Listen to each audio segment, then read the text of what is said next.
Okay guys, so we finally at the first dive site that I promised you. If you remember from my first video, if you watched it, welcome back. In there I mentioned that this dive site is probably the most diverse dive site in the entire Raja Ampat, if not the world. The reason I'm saying this, in 2001 a guy called Gerald Allen went on a dive there, and on a single dive he counted more than 280 different species of fish. Now that is quite an incredible number, and that is probably what you're going to experience if you get the conditions right at this dive site. Now the perfect conditions according to me would be either slack high or slack low tide, when there's virtually no current, and that is where you're going to get just fish all over the place. Now if you cannot dive there during slack high or slack low tide, you really need to pay attention to the currents over here. They can be just behind the dive site. You can easily be dragged into an area where there's some serious down current. So pay attention to your guide, and most likely ask your guide, but most likely you will need to take a reef hook with you. You know, so if there's strong current, you can't fight it. So yeah, a reef hook might be quite essential. Before we jump in and I show you what it looks like underwater, let me quickly show you what the dive map looks like.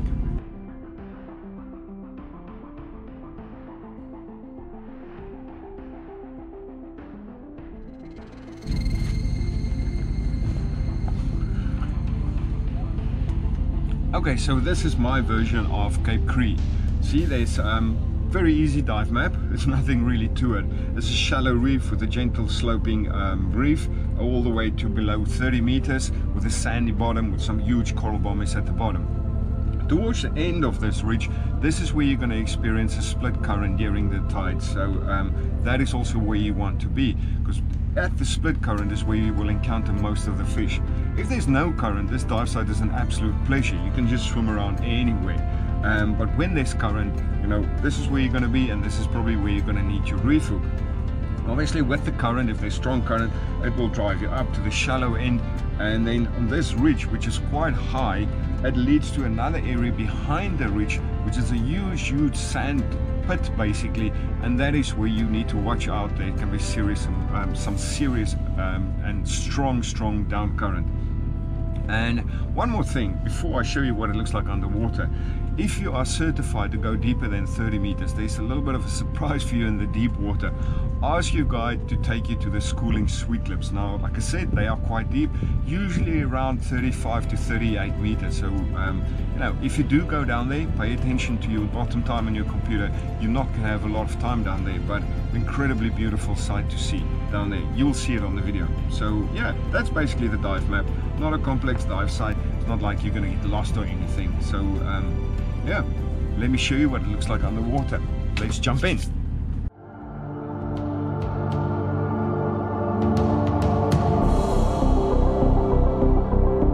My name is Jan, and welcome to my world.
guys, that was my experience of Cape Kri. I would love to hear if any of you have ever dived in Cape Kri and what was your experience.